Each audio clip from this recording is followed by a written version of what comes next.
objet nombre SCP-60. Squelette occulte infernal. Classe Cter.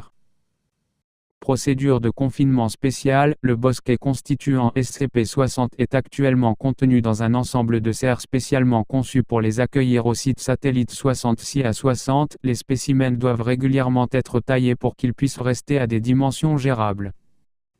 Il est interdit aux membres du personnel de fumer à moins de 5 km du site satellite 60-60. Les membres du personnel ne doivent pas amener de briquets, d'allumettes, de tasers, ou tout autre objet pouvant causer un départ de feu dans le site satellite 60-60.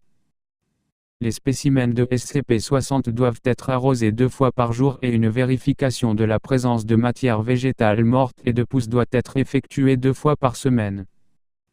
Les matières mortes et les pousses doivent être proprement taillées, broyées et compostées dans les installations dédiées sur le site avant d'être réacheminées dans la chambre de confinement de SCP-60. Aucun fragment de SCP-60 ne peut sortir du site pour quelque raison que ce soit sans l'autorisation écrite d'au moins 2 membres du personnel de niveau 4. Dans l'éventualité d'une brèche de confinement par SCP-60-Alpha, les membres du personnel doivent entrer en mode verrouillage et activer les systèmes anti-incendie du site. Des systèmes anti-incendie complémentaires ont été installés sur tout le site, notamment des systèmes à eau et chimiques à utiliser en tandem en cas de brèche du confinement. Des extincteurs portatifs doivent être disponibles en toutes circonstances. La chambre de confinement 060 Alpha 001 est une chambre de confinement circulaire conçue spécifiquement pour contenir SCP-60 Alpha lors des tests. Cette chambre est construite en béton avec un revêtement de 0,2 m d'amiante ainsi qu'une série de cheminées permettant l'évacuation de la chaleur durant le confinement. Les murs sont équipés de 24 extincteurs à côte répartis équitablement et formant des angles à 45 degrés et qui s'activeront en cas de température dépassant les 200 degrés C.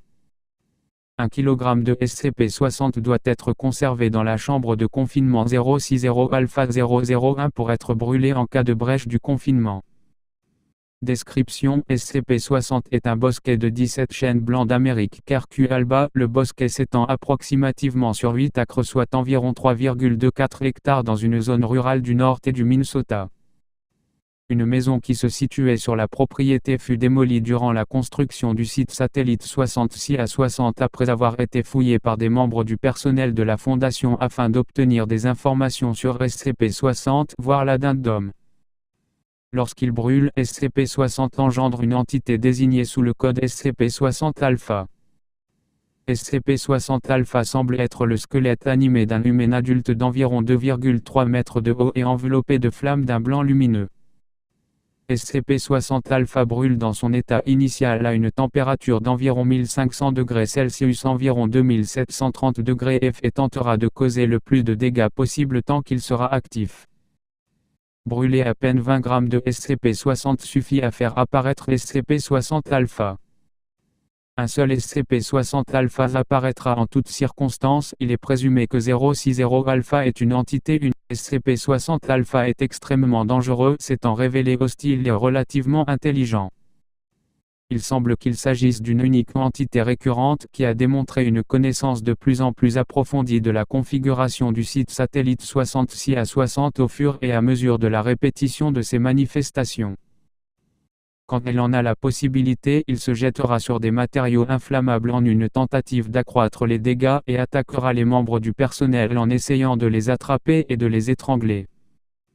De plus, il s'est montré capable de courir jusqu'à des pointes de 80 km/h et de sauter jusqu'à 5 mètres en prenant de l'élan.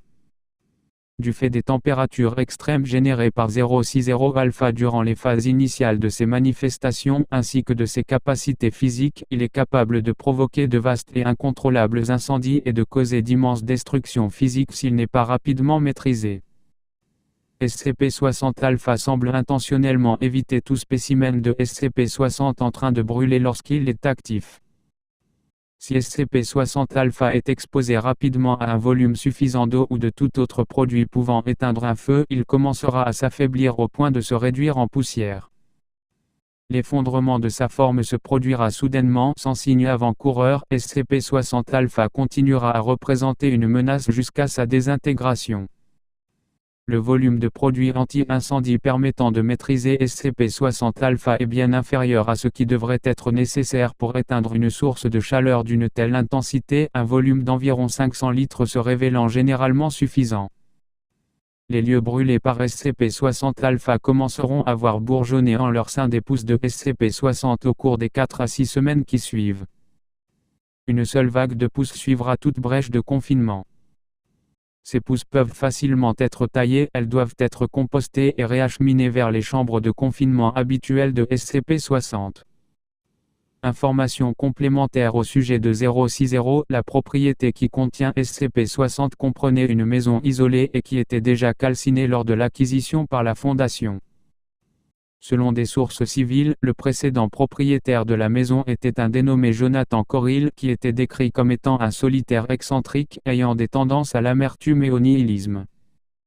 Monsieur Corrill fut déclaré disparu à la fin de l'année 1996, plusieurs mois après avoir brusquement coupé tous les liens avec les membres de sa famille et avec ses amis. La dernière personne à avoir été en contact avec Jonathan Corrill fut son frère Christophe, par le biais d'un appel téléphonique. Selon son frère, Corrill avait développé un intérêt pour l'occultisme de l'ère victorienne.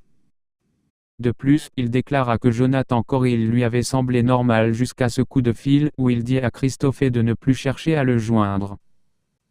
Plus tard dans l'année, un facteur visita la maison afin de livrer une mise en demeure, mais ne trouva que des ruines calcinées. L'enquête démontra que le feu prit dans le salon, aux environs de la cheminée. Il est maintenant présumé que SCP-60 s'est manifesté à l'intérieur de la maison alors que Corrill brûlait SCP-60 dans la cheminée. Malgré ce qui est connu à propos du comportement de SCP-60, aucune réponse n'a pu être donnée quant à la question de savoir pourquoi la maison n'a pas été entièrement détruite. Aucun reste humain n'a été trouvé dans la structure. Aucune information n'a été trouvée permettant de savoir où se trouve Jonathan Corrill et s'il est toujours en vie.